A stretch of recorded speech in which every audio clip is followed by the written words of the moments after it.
Welcome to Great Decisions. As I say each and every year, this is actually the 9th year I think I've been doing this series, and I think I've seen a lot of you every single year for the last 9 years, which is pretty awesome.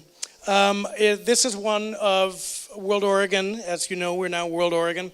This is one of the flagship pieces of public engagement we do every single year, which I think is one of the best testaments to the power of our mission, our message, and the need to engage people in a dialogue with the world, especially as we see that dialogue being winnowed away and diplomacy being, pushed to the margins. As always, I'm going to talk to you a little bit about a couple things that we have coming up. Very, very excited for this year's series because, as you have seen, every single one of these topics is, in the words of old growth media, it's above the fold.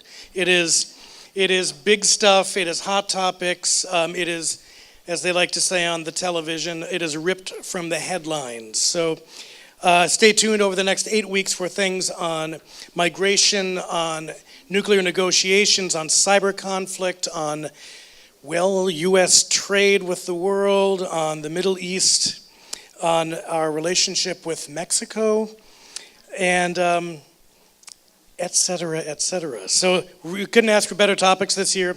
If you have not gotten your Great Decisions books, we've got them. We'll have them every single week. They'll be out here. You can also get them from our offices. Our offices are less accessible than they once were when we went in the front door of the Historical Society. For those of you who don't know, we now enter off of Broadway, 1207 Broadway. There's a beautiful Umbria coffee shop. Get a cup of coffee. Call us. Let us know you're coming, and we will put one of these shiny books into your hands. They're $32 for members, $35 for non-members, and some good reading in here. Some really, really good authors. We'll hear from our speaker today on Jamie Kirchick, who wrote the chapter that he's addressing. Nick Burns, former State Department person, wrote the chapter that we'll be looking at next week. Good stuff. What is on my list? Oh, we do this thing every year called the International Speakers Series. And this year we're moving into the Newmark Theater, which is going to put you closer to the action. It's going to be much more intimate. I'm very, very excited about it. I think the experience is going to be different. Our approach is going to be different this year. We are looking at future leaders, global voices, and we're looking at youth. 50% of the world, in fact, more than 50% of the world is under the age of 30. If you go to sub-Saharan Africa, it's more like 89 or 90% of the population is under 30. So what does that mean? What does that mean for opportunity? What does that mean for engagement? What does that mean for lack of opportunity? So with issues around climate refugeeism, around extremism, looking at economic prosperity, we've got a whole plethora of issues to tackle. So we're going to be announcing this towards the end of the month. I know you're all coming up and going, well, when are you going to announce it? When are you going to announce it? And we go through this every year. It's a really lovely waltz. And you've been wonderful partners in the dance. So stay tuned. We will be announcing. If you have not renewed your membership, now's a good time, because if you renew your membership, of course you get to save a rupee or shekel or two off of the series tickets. And it's a great way to support programs like Great Decisions, to support things like our K through 12 program, and it's a good reminder that Oregon is one of the best of the World Affairs Councils in the 90-plus network around the country, and you make that happen, so thank you. Some other things coming up next Wednesday in our offices. Kim Klossing, who is an economist at Reed College and one of the best national authorities on multilateral free trade. We've got all these people in the woodwork just waiting to come out and talk to you about great issues. She is going to be speaking about OPEN, the progressive case for free trade, immigration, and global capital. When we look at globalization, we know that it can have a very, very bad name. Liberal critics say it exploits the poor. Conservative critics say that it tilts the field against advanced economics and economies. So what's the deal? Come and find out. She is very, very bright. It's the 23rd, noon, in our offices. Next week, we're also very excited in this room. We're honored to have Ambassador Barbara Stevenson, President of the American Foreign Service Association, in conversation with Ambassador Mary Carlin Yates, who is also a WorldOregon Board of Trustee member, and they're going to do a very the places you will go take on the state of the State Department and diplomacy, something we've all been wondering a lot about. So you will not want to miss that. It's a different format. We're going to have the two of them in conversation. It is very rare to get someone like that out of DC to come here to talk to us about something that is really, really prescient to all of what we do and where we are going. And then, what else do we have coming up? Out on that table out there, if you haven't renewed, we've got membership things. We are doing in February a really wonderful workshop for educators on understanding Islam. And that is available to K through 12 teachers. We've got flyers for that out there. Any of this information is available at worldoregon.org. We also have coming up February 7th. I mentioned Umbria Coffee. They are our wonderful neighbors, and they're going to host on February 7th an information session for people interested in volunteering, in hosting, how you can deepen your engagement with WorldOregon. That is also on the news section of our website, worldoregon.org. I feel like I'm on the radio repeating things over and over again.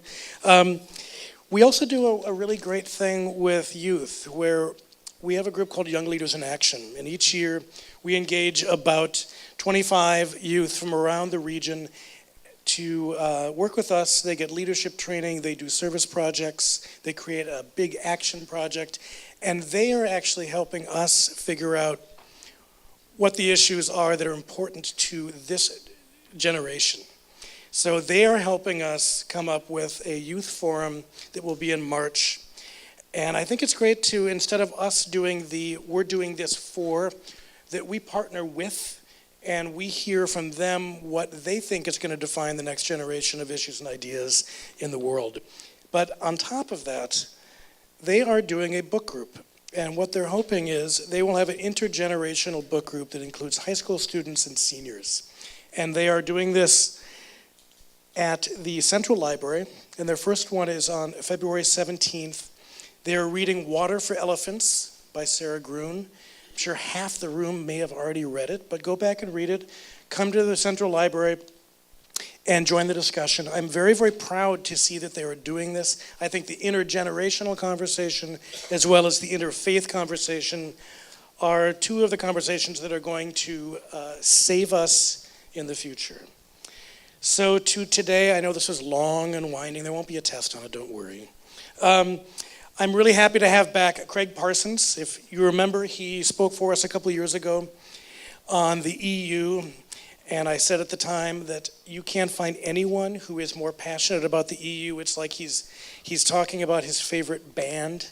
And so when we, he also has, he's like a superhero. He has nemesis. I remember during that talk, Andy Moravsek was the person who wrote the book, the chapter in the book, and he referred to him as his nemesis. And I was like, who has a nemesis? Craig Parsons does. Craig is an expert on the EU and French and British politics. At the U of O, he is professor and department head in political science and has published articles on a wide range of European politics. He can speak about recent issues such as Brexit and the refugee and debt crisis. His work investigates the ideas and institutions that come together to construct today's Europe. Comparisons between the EU and American federalism, how divisive issues like the authority of the EU affect political parties and democratic representation, and thorny questions in the philosophy of science and qualitative methodology, which I'm sure you guys came packing heat on those. So, he is the author of A Certain Idea of Europe, How to Map Arguments in Political Science, and I'm really excited that he could help us grapple with a topic that I think is as thorny on this side of the Atlantic as it is on that, and that is populism and the future of the EU. Let's give Craig Parsons a big hand.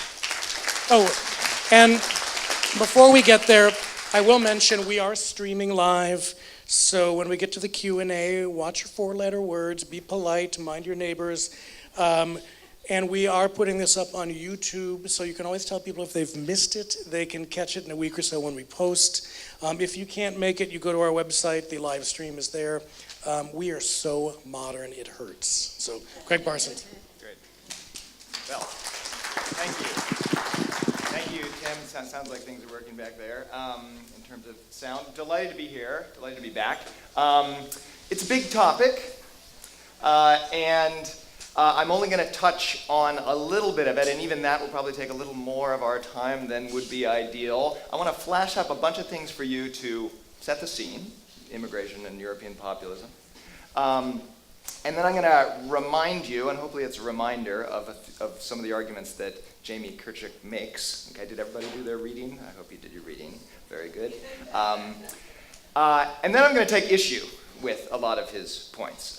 So yeah, the last time I was brought in for this, the reading was indeed written by my nemesis, this guy, Andy Moravcsik at Princeton, who my whole career is like, he's the foil to my career. I spend my time arguing that he's wrong. But again, Tim has put me in this position that actually I think most of what Jamie Kirchhoff has to say on this topic is also wrong. That may tell you something about me. I like to have a fight. I'm being a little provocative, but hopefully that'll just generate some discussion. That was just for drama. All right, so here we go. First, just to flash up some things, and there may be a few slides you can't absolutely see from the back. I'm just going to point out a few things, right? So I thought I would start with, this is a chart of British migration into the UK from 1970 to now-ish. And so what do we see here? I mean, you know, these things would be a little different from country to country, but roughly there's a similar arc. There was a fair amount of migration back here in earlier, especially in the 50s and 60s. Then immigration is relatively low historically until it's rising, okay, in more recent decades. This is all broken out. The things, we don't really need to focus on the net. The bars you're seeing are net migration, okay? So it's the red line minus the blue line down here. These are people coming in, those are people going out. But the things I think that are most interesting, most relevant to, especially if we want to talk a little bit about Brexit, is, so the green line is EU citizens. In 2004, Eastern Europe, most of Eastern Europe comes into the EU. And so what do you know? Well, basically, they say in London that overnight every single pub had a Polish bartender. Okay. And that's not actually that far from the truth. So there's a big bump in EU migration, but still, the fact is that non-EU migration into Britain has been considerably larger, okay, and remains so. And that's important for our story, okay. All right, so those are just a few data points to start out with. Now, let me blow this out to a really big level. Why are people going to Europe? Well, it's not a mystery, right? It's a rich place. These are, relatively speaking, nice countries, okay, and I don't have to be a horrible conservative advocate of Western civilization to say, you know, that people all over the world think these are decent places to live. They don't have a whole lot of population, and they do have a lot of wealth, is what this thing is showing you. Okay, and now check this out, and this is going to be important. So I found this GIF online, and I think I can make it do its thing. So this is going to show you very quickly the size of countries according to their population from 1950 to projections to 2100, okay? And they're going to swell up and go down over, and that's not what I want you to do. Here, come back here. Let's see if we can make you do this. I think it's doing its thing. Okay, you can watch the time here, okay? So we're going 1980. Europe was pretty big, right? But it's getting smaller, smaller. This is proportional, okay? It's not an absolute decrease. But now we're getting 2030, we've gone into the future here, and just see what happens, right? The period of time to which the GIF, it's going to kick itself back to here in a second, the period of time in which a lot of our political expectations, and of Europeans still alive, were formed is in this period of time. When Europe has relatively large population, it's also very wealthy, right? But then, oh, are you going to do it again? I thought it would just rotate through. Do it again. One more time. Are you going to do it? Yes. Okay. Right? And just the scale of the change that is happening as we speak, right, and effectively accelerating in relative terms now, is really striking. And just if you look at what's going to happen to the population of Nigeria, it is mind-blowing. Okay, so I just want you to have that in the back of your mind. Okay, now wait, there's a little bit more to be said. What do I want to say here? As a first point, especially people on the left like to play down economic causes of migration and emphasize the refugee and asylum side and sort of political openness. The backdrop, a really big backdrop, is economic disparities in our world, right? And there's no point in denying it. And swelling population and bad conditions, and people indeed want to move. There's a fair number of people who want to move to places where they think they're going to have more opportunities. So that's a backdrop. Now, on the other hand, the movements of people that have really gotten Europe in an uproar in recent years are not about economic migration. They are about this. Okay, the war in Syria, also the dissolution of Libya, okay, are two giant sources, and these, of course, are not the only political problems in the world, and there are already people fleeing various kinds of nastiness and going towards some relatively stable and richer countries. But the thing that made 2015 this incredible year with millions and millions of people trying to get into Europe who hadn't been before is really basically Syria. And so what Europe has, the pressure that they have come under in the last just few years, right, is this long-term and building gigantic pressure of those economic disparities, together with a really extraordinary historical event on the edges of Europe that propelled a whole lot of people who really are refugees, right? But now, my big message is not necessarily going to make you, I hope, too sympathetic to European populists, but there's a funky interaction between those things in the sense that debates over European immigration for quite some time, and it has always been a touchy issue, have been mostly in a context of more economically driven migration. That made it pretty easy for a lot of Europeans to misinterpret the recent flow of migrants as more about this sort of economic movement, when it is very much about refugees and political situations. Okay. So, now, again, I'm not going to walk you through all this, and you wouldn't be able to read it maybe from the back, but the point is, thanks to Syria, giant wave of people, okay, coming in. The very large proportion of them genuinely political refugees. Okay, and so we get to the backdrop to our session today, which is, there's a political reaction to this. It's not totally new. Populism has been rising to a certain degree in Europe for quite some time. Immigration has become a more and more salient issue, but this really pushed a bunch of these nationalist anti-immigrant parties over various thresholds that they had not previously exceeded politically. We get the interesting story of Brexit, which I very much hope we can talk a little bit about. We get Germany mobilizing against these things, and all over the place, a broad set of rising populist anti-immigrant movements. Okay, now, what does Jamie Kirchhoff want to tell us about this? Well, a first point he wants to make is that don't be too quick to just dismiss this as nasty racists. Okay? Now, I'm first going to just summarize what he says, and then I'll come back to commentary on it. Okay? And he says in particular we should focus on the real danger here. The real danger is that, so he's basically saying you do have a lot of people who have qualms about immigration who are not necessarily nasty racists.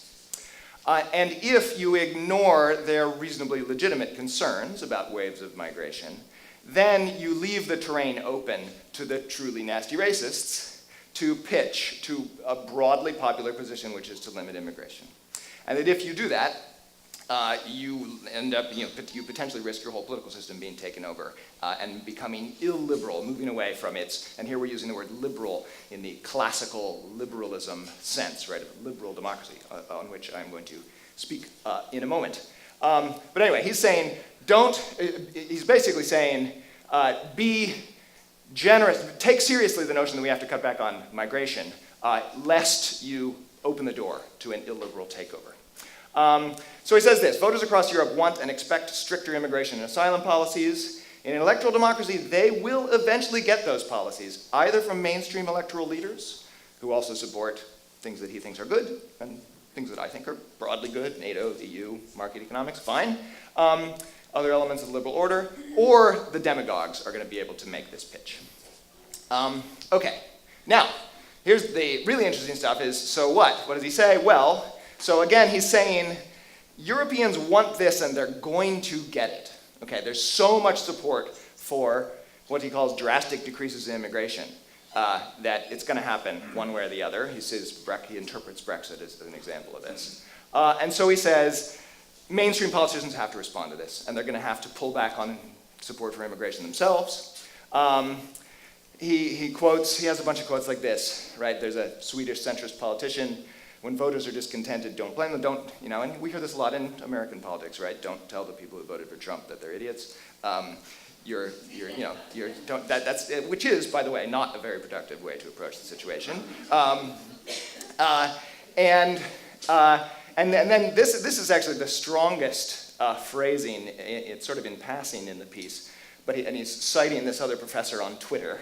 So in terms of this populist wave, right, he's saying, don't think of this as a bunch of anti-democratic crazies. No, it may indicate a yearning for more democracy. It reflects the fact that people want a different conception of democracy, one where the people get more voice and elites get less. Okay. An interesting implication there that he doesn't really say directly, that somehow those elites have been forcing us to accept all these people from elsewhere. Okay, now, to this I will return. Now what I want to do is provocatively push on some of the things. He's a smart guy, right? And if you agree with him, that's all fine and good, and we can have some discussion. But I think that I want to raise some questions about some of these points he makes. So first, though, some agreement. Is it possible to have concerns about giant waves of immigration without being a racist? Absolutely. Immigration is an incredibly difficult issue, especially when you're talking about large numbers of people who come from very different places, right? And even if we had a world of perfect cosmopolitans, there would be people in their nice little village somewhere who, if a whole bunch of really different people moved in, they might be too polite to say anything about it, but it wouldn't be their first preference, right? And that's okay. You don't have to be a racist to think that that you sort of like the people that you're like. There's a whole bunch of sort of natural, social, common human things on which major migration movements sort of grate. Okay, so that's all fine and good. Secondly, is there a lot of voter discontent here? Sure. Am I going to argue that democracies should not listen to voter discontent? No. Okay, yes, we would like democracies to be generally responsive to, when voters get up in arms. Okay, but that certainly doesn't mean that we need to accept that voters are always right, especially a portion of voters, right? Now, if we were politicians, right, then we should never blame the voters. It's really dumb for a politician like poor Hillary Clinton, right, who made her remarks about the what untouchables, thank you, yes, you all know it, very good. Right, that was not smart, and no politician should ever do that. On the other hand, we surely, not running for office, have the right to step back and say, no, not all voters are right all the time, and even it's conceivable that the majority of voters could be wrong at some point, in some important ways. It's also true that a lot of opposition to immigration is racist, okay? There's no two ways about it. And so what I really want to push on, and I'm going to argue concretely against this.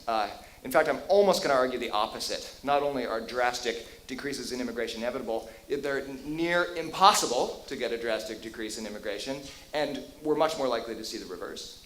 And then this notion, this sort of pervades his piece, that this is just a deeply democratic upswell of just good, honest European folk, I think is a misrepresentation of at least how I want to think about democracy. Okay, let me develop these points a little bit, and then I'll shut up and we can talk. Are voters always right in a liberal democracy? To talk about this, I hope you won't mind if I pull up a slide from my Introduction to Political Science class, okay, about what liberal democracy is. Because I think actually Jamie Kirchhoff, I hope he's not going to see this actually, because I don't really want to pick a big fight with him, but he could use this lecture. Okay, so a primer, right? Liberal democracy, which is the form of democracy that we have, and that most people think is good around here, I think. Right? It's about rights, which is the liberal part, and representation, which is the democracy part. Right? So we choose our people. Democracies do this in a bunch of funky different ways, but they all do it somehow. But then we have the rights, right? And the rights are understood as fundamental supports to the choice. You need to have freedom of speech and association of media and blah, blah, blah, such that you could even make choices. Okay, but, and here's the really, really important part that a lot of people forget, and I think Jamie Kirchhoff's not super strong on, is that the rights limit your choices, okay? You're not allowed to choose fundamentally illiberal things, right? You can't choose a leader who is loudly saying they're going to go out and stifle their competition once they get into power. You can't, can't choose, a majority can't vote in a liberal democracy to enslave a minority. That may have happened in history, but we try not to do that anymore.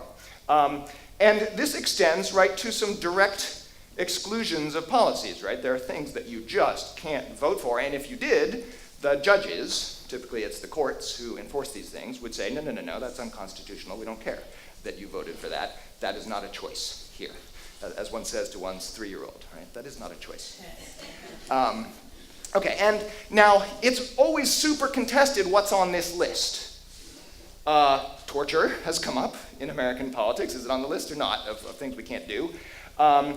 Some, the parameters of accepting refugees, sure, there's going to be debate about that, let alone property rights and economic stuff, although the traditional conception of liberal democracy does include some relationship with capitalism and property rights, such that most interpretations would say that that full-scale socialism you would no longer be in a liberal democracy if you really pulled away all property rights. Okay, but that's a big, long list.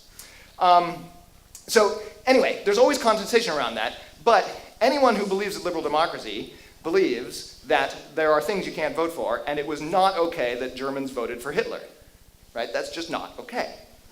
And so now the question for our topic here is, would what Jamie Kirchhoff is arguing, right, that drastic decreases in immigration in Europe should be understood as effectively within liberal democracy and are a necessary and justifiable move in order to avoid the takeover by the illiberal types, okay? And I just don't buy this. So, I mean, first think of it broadly, right? What's the gist of the liberal part of liberal democracy? And you all, at some point, right, you've been through this in your education. It's something about tolerance and openness and some version of individual choice and some limits on government, okay? Something like that. Government can't do whatever it wants to. Now, is there tons and tons of range for debate about all those things within a flourishing liberal democracy? You bet. But does that extend to a country that fully shuts itself off from the world and doesn't let anyone come in? That seems to me illiberal on the face of it, okay? And if we're Kirchhoff here, and if he could defend himself, he would say, well, that's not quite what I mean. That I'm not really talking about fully shutting off the world. But now the next move I want to make here is that is what he's talking about, because European countries do not have very open immigration policies now. The only reason they have as much migration as they do is that their courts force them to recognize family reunification and human rights, for the most part. And so if you shut down their policies further, you're basically talking about some sort of scenario in which you've said that these countries would never accept anybody except maybe a few very highly trained Indian engineers, right? So that seems to me the implication of what he's arguing, and that just, I don't think it makes sense. Now let me show you, okay, I don't know if you can see the wording here, but to elaborate the position, begin to make the argument that Europe already has actually pretty closed immigration policies. Okay, this is complicated, but it's a cool chart. And so let me see if I can make it comprehensible to you. This is showing you, maybe we should look over here, okay. The kinds, so including the US and a bunch of European countries, what was the reason why someone was let into the country? Okay, we're not talking about illegal immigration here. And so the biggest bar in a bunch of countries is family-based, okay? So the Western countries, it's not necessarily the biggest bar, actually, okay, I should correct myself. No, the biggest bar in most of these European countries is the EU, okay? The purple bar, which is free movements and other, in this European context means they're obligated in their EU obligations to let people move back and forth, okay? But the biggest other bar, if we set aside the EU types, actually, people coming from outside of Europe, it would be family reunification is really substantial in most of these countries. Some of them have more work-related, although that's a complicated category. We don't know if those are the highly educated Indian engineers or other kinds of more classic immigrants, if we think about them, poor people, basically. But okay, the overall point I want you to take away from this is if we have this image of these European countries who are just letting people in willy-nilly, then this bar would be really big. It would just be, you're letting people in if they want to come and find a job. But actually what we've got in a country like Germany is a whole bunch of, they're obligated to let in a bunch of people from the EU. They're obligated under their own laws and constitutions to have some form of family reunification and sort of international understandings of what family reunification means. They have some humanitarian openness, and then there's some temporary stuff. They're just not a whole lot. Since the 1970s, there's no European country that has had what you could call an open immigration policy. Now, all right, so now what that all means, right, is so if Kirchhoff wants to suggest that we have to sort of give way to a drastic decrease in immigration, he basically either means, well, he could be sounding Donald Trump, one of Donald Trump's themes, which is to end chain migration, which is another word for this family reunification, okay? That, there is some play in how you can do that, but you're rapidly going to run into a bunch of international law and conventions, and I think you would rapidly run into some broad interpretation of liberalism, the notion, that if you have a bunch of people from a family here, and the notion that there are no conditions under which their own family members can join them, I lean towards the interpretation that that is pushing in the direction of an illiberal society. Okay? I think there's room for debate there, but that's the one category in which there's some real play. Otherwise, if we're talking about decreasing immigration at this point in Europe, we're talking about reneging on your EU commitments, okay? And Kirchhoff clearly doesn't support that. Or we're talking about not recognizing refugees as refugees. And it doesn't seem to me like Kirchhoff is arguing for that. So I'm not quite sure how he's going to get his drastic decreases in immigration that he says are somehow inevitable. Okay, now, on the other hand, people and countries do stupid stuff. So despite the fact that there are a whole bunch of obstacles to doing that, maybe they'll try if it's so popular in Europe. But the fact is that I think he's sort of wrong about its popularity. So what is this? This shows you basically a decline from the highs, unsurprisingly, in 2015 about concerns about immigration. And it varies by country how high it is. And is it generally high that people aren't super happy about immigration? Yes. But is it at giant majority levels that is enduringly there that would sort of require political action? I just don't see that case very strongly. Moreover, if you look at something like this, okay, so the headline, this is from Pew Research, says, few Europeans say growing diversity makes their country a better place to live. So the headline plays into the notion, yes, telling us that Europeans don't like immigrants, okay? And I'm not saying it's a wrong headline. It is indeed true that if what they're trying to get us to concentrate on is the smallness of the green bar, people who are like, yes, more diversity. Okay. But on the other hand, I mean, even in Hungary, a clear majority of people either say diversity is great or doesn't make a difference. And that's Hungary, okay? Which, as you may know, has had a few issues with migrants and immigrants, immigration issues recently. So, it's not some sort of overwhelming public opinion. It's robust, it's strong, it's definitely part of the debate. Is there a political problem for especially mainstream right political parties trying to figure out how to speak to their voters and not lose votes to the far right? Absolutely. But is it going to overwhelm these political systems? No, I don't know. Something very different would have to happen for that to be true. All right, I'm going to pass on that. Okay, now, wait. Okay, but I can't pass on my own logic. All right. So, but since I want to bring this to a close, I was going to show you here, fine. If you ask people, they're more concerned about the security aspect of immigration than about the jobs aspect of immigration. And that's, not a crazy concern. If you ask people, do they support taking in refugees, they mostly say yes. Okay, not so much in Hungary, but in a lot of other places, people do still believe in substantial majorities that refugees should be accepted, at least in principle. Okay. Now, so I've given you a bunch of reasons to say, okay, well, wait a second. It's not clear that there is some sort of giant wave of public opinion that is absolutely demanding a drastic decrease in immigration in Europe. Even if there was, it's not clear that that could happen within the legal and bounds and the norms of these liberal societies, okay? And moreover, let me remind you of this, okay? So, this is where I switch to saying it's not just that Kirchhoff's argument is questionable, it might be that the exact opposite is what we should expect, right? You're telling me that, I'm not gonna rerun this for you, but as Africa swells up, the effort it would take for Europeans to be even tougher at keeping out people would be something unprecedented in history. There would have to be, Trump talks about a wall. You would have to have something, heavily armed multiple walls, right? So things that would clearly go beyond the bounds of anything we've ever seen liberal societies do. Okay, there's that, but wait, there's more, right? These are societies that behind those walls, if they could build them, really need immigrants, right?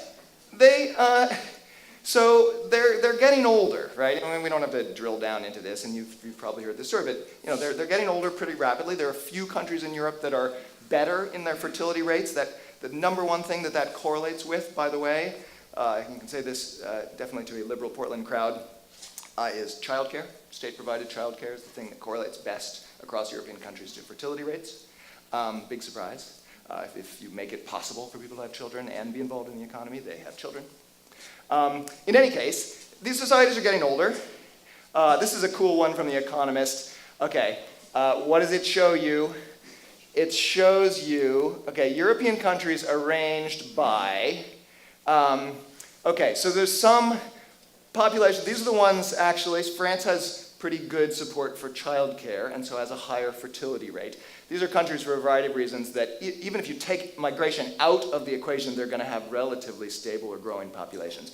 But everybody else, right, so a whole bunch of countries, they're going to have falling population unless they let migration. And this is actually already true in the past. To the extent European countries have had population growth in the last 20 years, it has been almost entirely from migration.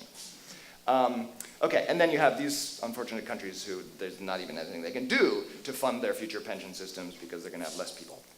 Okay, now, I don't actually want to make the opposite of Kirchhoff's argument that it's inevitable. He uses very strong language in order to justify a policy of showing some respect for the far right, and it's sort of how it reads. That it's inevitable, right, that there's this political demand for decreases in immigration. I'm not going to quite go the whole way to the other side, and it's inevitable that, of course, Europeans are going to see the writing on the wall and open up their countries, and they're going to become marvelous, multicultural, diverse places. They already are getting there, but I'm not going to predict the result. What I do want to say is there are a lot of political choices that can be made. This is a time when political leaders can stand up and there are a whole bunch of easy justifications in Europe for at least not decreasing immigration and potentially increasing it. And there is some political support. It's not going to be easy, but it can be done. It can be pulled off. Okay, so it's a big challenge. Let's see, what was I going to say? Immigration is a big challenge. Immigration is never popular. It's impossible to find a country in which you can get a majority of people, if you ask the question in certain ways, to say, yes, please, let's have very large numbers of people not like me come into my country. It doesn't exist, okay? And Europe is in an especially bad, it's true, is in an especially bad position relative to that. But again, I've shown you that public opinion is actually pretty mixed. It's changing. In any case, even if it weren't, I've argued that liberal democracies should not necessarily follow it if they were going to meant ripping up important parts of their liberal constitutions in so doing. And all these other things, one can add the notion that even if they wanted to do it, right, it's actually going to be hard to do. Okay. Plus, they're going to need more people in their societies to keep them going. Okay. Now, one tiny last thought that just takes 2 seconds, and it may open up other vectors of conversation, is this. And it relates a little bit more to our context, okay? The two, I haven't touched on Brexit, although it is like my real specialty, so I'd love to talk about Brexit if you want. But so 2016, and this whole conversation, essentially the two giant things behind the interest in this topic are the 2015 wave of migrants out of Syria, together with these two events, right? The election of Donald Trump and Brexit. But now psychologists have demonstrated that humans have a very hard time imagining that things that happened couldn't have happened. Or rather, that anything else could have happened, right? And even though we all thought this was super unlikely on the front end, and everybody thought, even the Brexiteers were absolutely convinced they couldn't possibly win the referendum, okay, they did. For a bunch of wonky reasons, I would be delighted to walk you through the crazy things that happened in both of these cases, especially the Brexit story is close to my heart. But you got to realize, now, have these two developments empowered anti-immigrant voices? Of course they have. So they do, in of themselves, they change the situation. They make what was previously unlikely potentially more likely. And yet, they do not represent some sort of inevitable upswell of this opinion. They represent pretty strong voices in these directions that then a bunch of crazy stuff happened to empower them potentially briefly. Okay? And my own read is that in both these cases, the results are turning out to be so disastrous that it's very plausible in the medium and longer term that they actually end up empowering exactly the opposite forces in society. So I'll stop there. Okay, so as I've done in the past, if you've got a question, the question needs to be on the mic because we are recording this for posterity's sake, and I do send it to the NSA every week. So, here you go. So I think in fairness, you could add a couple more buckets of public opinion on this issue besides the racists and the confused. And what I would call the multicultural left, which is very pro-diversity. Right. But there's also what I would call the environmental left, sure, which believes in, among other things, negative population growth. Okay, yeah. There's the economic left that is very sympathetic to the plight of the working class. Right. And there is the anti-war left, which is not really seeing, feeling warm and fuzzy about helping to defuse a crisis that the United States helped to create, sure, by its invasion of Iraq and the proxy war in Syria. And one of the things that I find quite surprising about our own media is that we don't go very deep into the root causes of this mass exodus from Syria. A lot of it can be traced to the United States and its invasion of Iraq with its close ally Britain, which now wants to get out of the EU so it can isolate itself from that disaster. Yeah. So could you comment on that, please? Sure. I mean, there are, yeah, so that's big. But yeah, I mean, there are a lot of self-fulfilling prophecies, right, and in this whole story. And it's, I mean, and that is a feature of nationalist populist politics as well. More broadly, I think it's fair to say that they are self-fulfilling prophecies in the sense that they arise in times when typically these issues are debatable. You know, how threatening is immigration? Is the world out to get us or not? And some people, for a variety of reasons, whether they are racists or they are just workers who have lost their jobs, or a bunch of people who in some way, rightly or wrongly, are connecting some piece of their fate to a threat from the outside. They plunk for a nationalist populist type of political formation, which then, as we see, these are like textbook cases, aggressively go out and piss off the world and thus create the world that they were that now the world is threatening, right? Because it turns out if you go around pissing off everybody, the world, China will indeed start, I mean, I don't want to overstate. China was a problem in a bunch of ways, right? So, but nonetheless, certainly there's a dynamic in Trump's relationship with China, right, where he has sort of further created the relationship that he feared. And that's absolutely true in the Brexit case. So yeah, there's a lot of self-fulfilling prophecies through this kind of interaction. But I mean, your first point is really well taken. I guess if I'm going to step back and criticize my own relatively optimistic take on this, the thing I worry about most is especially going to workers and people, essentially lower skilled workers, many of which have already gravitated to voting right and voting anti-immigrant, but who are above all threatened by automation. Okay, the automation. Every economic study will show you that the major pressure on whether lower skilled people have jobs in the Western world or whether they have crappy jobs, which is mostly what they have in the United States today, is above all not the result of globalization, although it certainly has contributed. It's much, much more about automation, okay? And that is accelerating, and it's gonna be worse.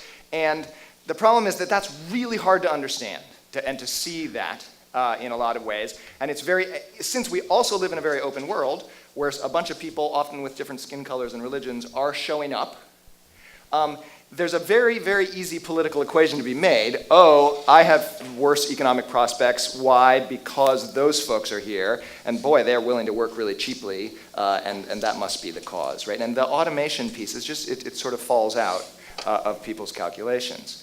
And so the most worrisome thing is that political connection is pretty easy to make, and that's, I think, the sort of wellspring of the most potential power. I mean, it's not just potential, it's out there that's being mobilized. Between essentially sort of left-right nationalist populism.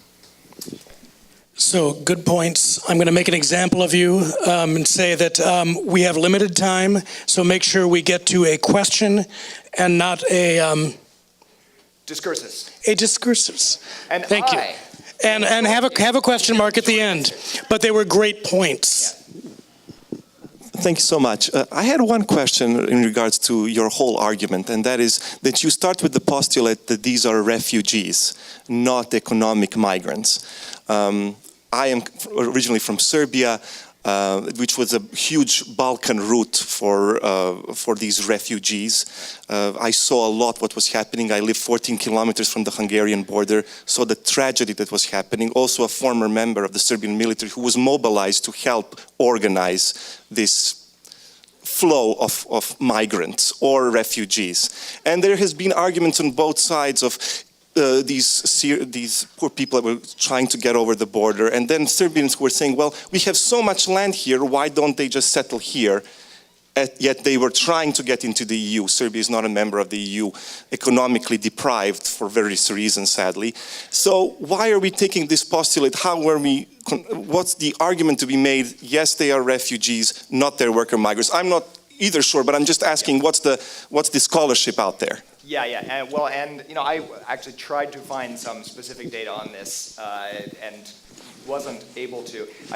And I will not claim, I'm much more an expert on Brexit than on the precise breakdowns of these migrants. I think it is clearly defensible to say that, relatively speaking, they are far more refugees than the normal flow of migrants into Europe, right? And you know, just the devastation is here. We know, right, that first of all, there's a timing argument that it is a war that leads to the wave, right? So these were not people who were sort of in a broader structural position of just seeking economic opportunity. They left because things got bad. Okay, now does that mean in any individual case that they were actually physically threatened themselves in one of those bombed out buildings in Aleppo, or they're like, ah, this really sucks, I'm getting out of here, and maybe I'll get a job in Switzerland. Surely there's a lot of that, yeah. But so I think I would just defend the relative claim relative to what Europeans have been fighting over about immigration. It was actually, it was especially misleading for a lot of the far right to represent this wave of refugees as sort of just more of the same economic migration. This was a case in which an awful lot of those people were refugees. That's as far as I would go. Yes, I'm German. And my question is, it's pretty much based on what Serbia says. First of all, I think you're not addressing our cultural differences, which are very important.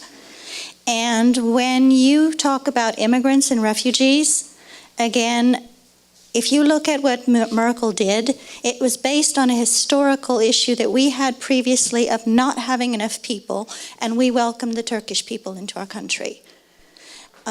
Based on that, I'd like you to clarify whenever you talk to that there is a big difference between somebody trying to cross the border, your wall, your border, your fence, just because they think they want a better job and a better life, than somebody who should be let in because they're in trouble and they are refugees. Any more than as a German or as an American, you can't just go to another country and say, I want to live here because I want a better life.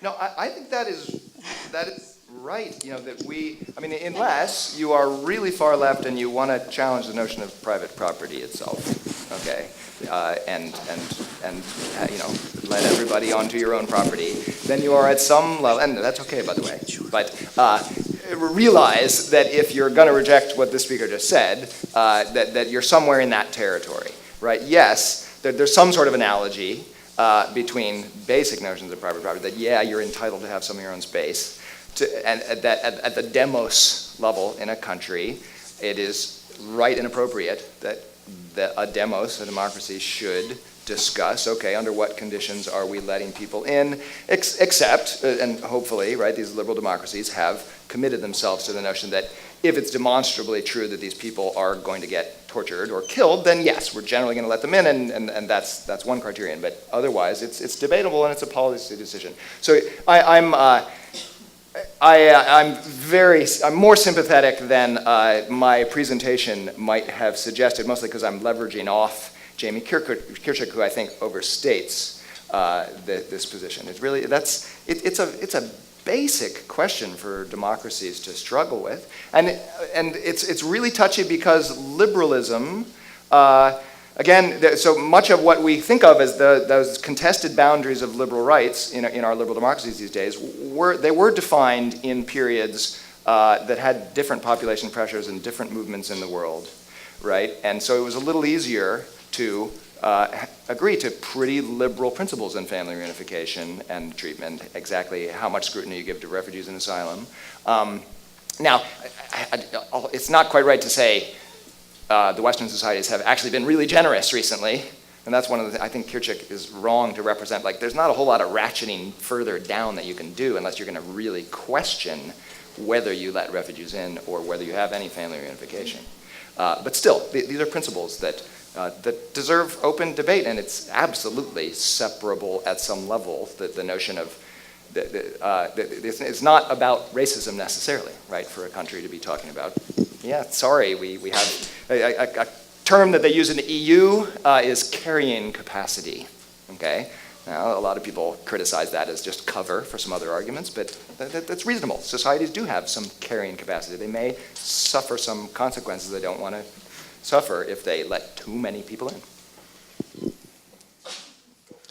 I very much appreciate your remarks and wanted to just pick up back from where you finished, if you will. I'm wondering, what is the solution that provides some of your optimism when, if you look at the EU as at best, a failing experiment in federalism made up of mostly largely homogeneous countries for which this issue becomes a local issue, not a Brussels issue?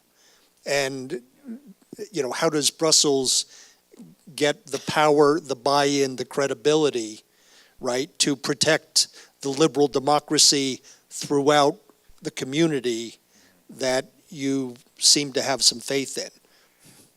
Yeah, okay, well, I'm a sort of optimistic guy.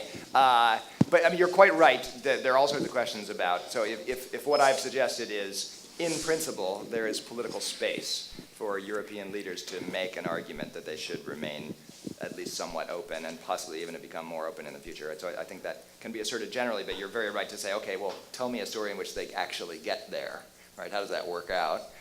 There are a bunch of obstacles to it. The EU, I'm not going to give you a super long answer, but the EU, I think, is not nearly as failing an experiment as most people think. The Eurozone is its own wonky story, okay? But the EU, if we can get through a period of slow economic growth and this migration crisis, the EU is going to be fine. It's not going anywhere.